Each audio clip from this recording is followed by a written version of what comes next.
सभी true immortal केव के इलाके में पहुंच जाते हैं। वो जगह काफी ज्यादा खूबसूरत होती है और बताया जाता है कि ट्रू इमोर्टल केव ओपन हो चुका है। आप सभी का इसमें स्वागत है। और सभी पर्पल बेम्बू फॉरेस्ट से होते हुए आगे बढ़ते हैं। तभी उनके सामने एक विशालकाय ड्रैगन प्रकट होता है। जो ड्रैगन किंग होते हैं वो सभी एक फ्लोटिंग आइलैंड की तरफ बढ़ रहे थे, जहाँ वो ग्रांड मीटिंग होने वाली थी। तभी ऊपर काफी कलरफुल रेनबो से एक रास्ता बन जाता है जिस पर एक कल्टिवेटर चलकर आ रहा है। वहाँ एक आवाज सभी को बताती है कि 6 से बाद रीइंकार्नेशन इमोर्टल किंग अब यहाँ पधार चुके हैं, इसलिए आपका यहाँ स्वागत है। 6 से बाद रीइंकार्नेशन इमोर्टल किंग शियाओ की तरफ देख रहे होते हैं और अब वो वापस आगे बढ़ने लग जाते हैं। फ्लावर गर्ल काफी खुश हो जाती है और कहती है कि वाकई इस जगह पर 6 से बाद रीइंकार्नेशन इमोर्टल किंग भी आए हैं। शियाओ से पूछता है कि क्या ये फेमस है। फ्लावर गर्ल हैरान हुई कहती है कि भाई शियाओ, क्या तुम एक कल्टिवेटर नहीं हो जो इनके बारे में नहीं जानते।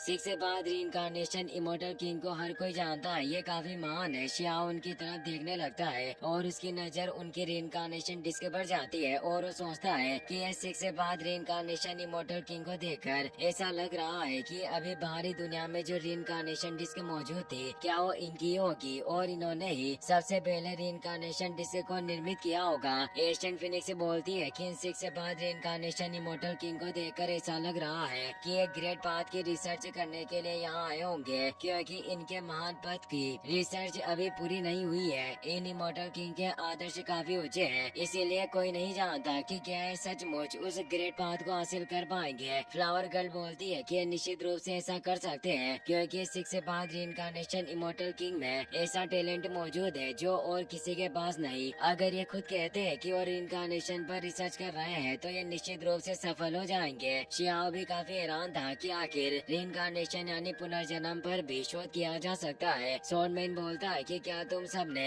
शायद ध्यान नहीं दिया, पर 6 से बाद इमोर्टल किंग की मेन पुनर्जन्म डिस्क भी कई टुकड़ों के अंदर बिखर गई है, इसीलिए मुझे सचमुच डर है कि इन्होंने अपनी बहुत ज्यादा पावर का इस्तेमाल किया होगा जिससे इन्हें बैकलैश का सामना करना पड़ा। हो सकता है कि फ्यूचर में रीइंकार्नेशन की वजह से खुद को बलिदान कर दे। तभी आसमान में से तेज रोशनी नीचे गिरती है और एक डिवाइन बेल प्रकट होती है जो असल में एक इमोर्टल होता है जो बेल की फॉर्म में था। उसका नाम युआन जोंग इमोर्टल किंग होता है। ऑब्वियसली उसकी पावर इमोर्टल किंग रियल्म में होती है, जिससे उस बेल पर 2 डिवाइन रून नजर आ रहे थे। फ्लावर गर्ल बोलती है कि इमोर्टल किंग युआन जोंग भी यहाँ आ गए, मैंने इनके आगमन के बारे में बिल्कुल नहीं सोचा था। स्वॉर्डमैन इमोर्टल भी बोलता है कि मैंने इनके बारे में सुना है कि ये सर्वोच्च तरीकों को समझते हैं, पर इनकी बॉडी के साथ कुछ समस्याएं होने की वजह से ये इमोर्टल बेल बॉडी में है और ये लंबे समय से एकांतवास में थे, जिससे ये किसी को नजर नहीं आए। मैंने कभी भी उम्मीद नहीं की कि ये व्यक्तिगत रूप से यहाँ उपस्थित होंगे। शियाओ सोचता है कि इनके जैसे एंडलेस बेल वाले युआन जोंग और 6 से बाद इमोर्टल किंग डिस्क के साथ ही यहाँ ड्रैगन और किरिन बिस्ट भी मौजूद है। ये सब कितना अमेजिंग है। और वो पूछता है कि क्या ये सभी इस ट्रू इमोर्टल केव में जा रहे हैं जिसकी तरफ हम अभी बढ़ रहे हैं। स्वॉर्डमैन इमोर्टल बोलता है कि भाई तुम इतने हैरान क्यों हो रहे हो, ये वो जगह है जहाँ प्राकृतिक रूप से सभी इमोर्टल बीइंग निवास करते हैं, इसीलिए इसमें इतना सारा इमोर्टल ओरा मौजूद है और इसमें मुझे तो कुछ भी अजीब नहीं लग रहा। और अब वो सभी भी फुल स्पीड में आगे बढ़ जाते हैं। शियाओ सोचता है कि ये सभी लोग यहाँ काफी लंबे समय तक इस इमोर्टल रियल्म में रहे हैं, इसलिए स्वाभाविक रूप से इन सभी के लिए ये सब मामूली बात है। लेकिन मेरे जैसे 3000 प्रैक्टिसर के लिए ये एक चमत्कार की तरह है, क्योंकि ऐसे ट्रू इमोर्टल्स को कभी किसी के द्वारा देखा नहीं गया।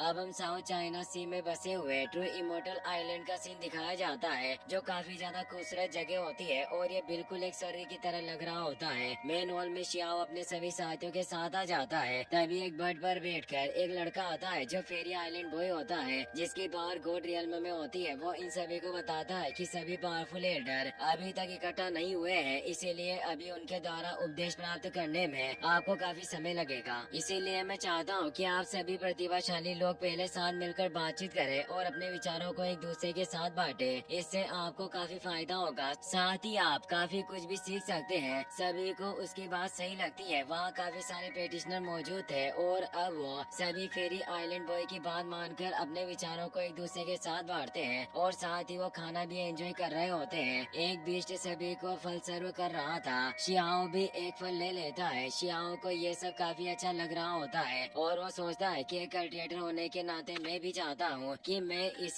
जगह पर लंबे समय तक रह सकूं, ताकि मुझे इन लोगों से ज्ञान की प्राप्ति हो। वहाँ पेटिशनर एक दूसरे को बता रहे थे कि सबसे पहले ताओ सीड को इंटीग्रेट करना होता है, उसके बाद ही कल्टिवेशन शुरू की जा सकती है। तो दूसरा कल्टिवेटर पूछता है कि क्या सिर्फ यही एक रास्ता है जिससे महान दाव के साथ विलय किया जा सकता है, पर सभी को ऐसा ही लगता है कि सिर्फ यही एक तरीका है और सभी के विचार एक दूसरे से मेल खा रहे थे। शियाओ सोचता है कि कल्टिवेशन की जिन दाव प्रणालियों पर ये लोग चर्चा कर रहे हैं सभी काफी जटिल और अस्पष्ट है और इन सभी में काफी अलग तरह का कल्टिवेशन पाथ मौजूद है, ऐसे पाथ जिसके सिर्फ मैं खजाने और तकनीकों के बारे में ही जानता हूँ, और इनके ये पाथ बिल्कुल गॉडेस लियो की तरह ही एकीकरण और संतुलन रखते हैं। सॉर्ड में शियाओ से पूछता है कि तुम आखिर बोल क्यों नहीं रहे हो। शियाओ बोलता है कि मेरा कल्टिवेशन का लेवल अभी काफी उतला हुआ है, इसीलिए मैं बस लोगों की बातें सुनकर ज्ञान ले रहा हूँ। और वो सोचता है कि मुझ में और इन इमोटल्स में काफी बड़ा अंतर है, मैं वापस से इनके तरीकों से दावों को एकीकृत नहीं कर सकता, तो आखिर मैं उचित तरीके से इनके साथ चर्चा कैसे कर सकता हूँ। सॉर्ड मैन इमोटल बोलता है कि मैं देख रहा हूँ कि शियाओ तुम्हारे पास इमोटल एनर्जी मौजूद है, क्या तुम्हें इमोटल एनर्जी स्टैंड को भी एक्टिवेट किया हुआ है? ऐसा लगता है कि तुम इमोटल एनर्जी की खेती में सफल रहे हो, फिर भी तुम हमसे कुछ छिपा रहे हो। सभी अब शियाओ के पास आ जाते हैं क्योंकि वो शियाओ के बारे में जानना चाहते थे। शियाओ बोलता है कि मैं आप सभी से अपना टैलेंट नहीं छिपा पा रहा हूँ, बस इतनी सी बात है कि मेरा रास्ता थोड़ा सा खास है, यानी जिस रास्ते पर चलकर मैंने कल्टिवेशन की है वो काफी अलग है। और अब वो अपने तीनों इमोटल एनर्जी स्टैंड को एक्टिवेट कर लेता है और साथ ही अब अपने कल्टिवेशन पाथ को भी एक्टिवेट करता है, जो काफी अलग नजर आ रहा होता है। सॉर्ड मैन इमोटल बोलता है कि ये वाकई काफी दिलचस्प है। भाई वांग, तुम्हारा दाव मेथड काफी अजीब पैटर्न से बना हुआ है, क्योंकि शियाओ ने फ्लेम और लाइटनिंग के थ्रू कल्टिवेशन की थी। वो कहता है कि तुम्हारा मेथड हमारे द्वारा इस्तेमाल किए जाने वाले दाव सिंबल की तुलना में पूरी तरीके से अलग है। शियाओ बोलता है कि तुम्हारा कल्टिवेशन मेथड भी काफी खास है और मुझे ऐसा महसूस होता है कि तुम्हारे कल्टिवेशन मेथड में original symbol heaven and earth की एनर्जी से उकेरे हुए हैं, इसीलिए इसे कल्टिवेशन को खास साधन के बिना प्राप्त नहीं किया जा सकता। सॉर्ड मैन इमोटल बोलता है कि वांग, तुमने बिल्कुल ठीक कहा, ऐसे पाथ के लिए इमोटल सीड की विरासत की आवश्यकता होती है, पर मुझे भी तुम्हें देखकर ऐसा लगता है कि तुम्हारा मेथड भी कुछ इसी तरह का है। एशियन फिनिक्स भी कहती है कि चाहे ऐसा हो या ना हो, पर ये सिर्फ हेवन के गॉड ही जानते हैं, पर तुमने 3 इमोटल एनर्जी को प्राप्त किया है और अब वो अपनी 3 इमोटल एनर्जी स्टैंड को एक्टिवेट कर लेती है। शियाओ हैरान हो जाता है कि उसके पास भी 3 इमोटल एनर्जी मौजूद है। वो बताती है कि मुझे एक बार अल्प विकसित ब्रह्मांड मिला था जिसे मैंने दाओ सीड की मदद से रिफाइन किया, जिससे मेरे दाओ सीड ने उस पूरे ब्रह्मांड को मेरे बॉडी के अंदर पिघला दिया, इसीलिए मुझे 3 इमोटल एनर्जी को विकसित करने में कोई भी प्रॉब्लम नहीं हुई। लेकिन तुम्हारी इमोटल एनर्जी को देखकर मैं काफी ज्यादा हैरान हुई हूँ। शियाओ सोचता है कि मैंने सुना है कि लिटिल इमोटल ने जो एक ऑर्डर छोड़ा था उसके अंदर प्राचीन कहानियों में उल्लेख था कि किसी ने एक पूरे अल्प विकसित ब्रह्मांड को दाओ सीड की तरह इस्तेमाल लिया था और 3 इमोटल एनर्जी को विकसित किया, और वो इमोटल और कोई नहीं बल्कि ये डिवाइन फिनिक्स ही थी। इस बात का अब मैं साक्षी बन गया हूँ कि ये मेथड सच में काम करता है, पर अभी भी मैं पूरी तरीके से श्योर नहीं हूँ कि ये वही व्यक्ति है जिसका लिटिल इमोटल किंग ने उल्लेख किया था। ऐसा भी हो सकता है कि इसकी तरह ही किसी और ने भी ये रास्ता अपनाया हो। वहाँ मौजूद पेटिशनर बातें करते हैं कि इन दोनों ने 3 इमोटल एनर्जी को कल्टिवेट किया हुआ है। दूसरा इमोटल बोलता है कि बहुत कम ही कल्टिवेटर कल्टिवेशन के इस स्टार को प्राप्त कर पाते हैं। शियाओ सोचता है कि मेरी दुनिया 3000 स्टेट में है। जो लोग 3 इमोटल एनर्जी को कल्टिवेट कर पाते हैं उन सभी को मनुष्यों में सबसे सर्वश्रेष्ठ माना जाता है, पर यहाँ मेरे जैसे लोग भले ही वो एक मास्टर हो, लेकिन इन्हें देखकर ऐसा प्रतीत होता है कि यहाँ इमोटल एनर्जी वाले भी इतने ज्यादा दुर्लभ नहीं है कि उन्हें कभी देखा ना गया हो। एशियन फिनिक्स से अपनी पावर से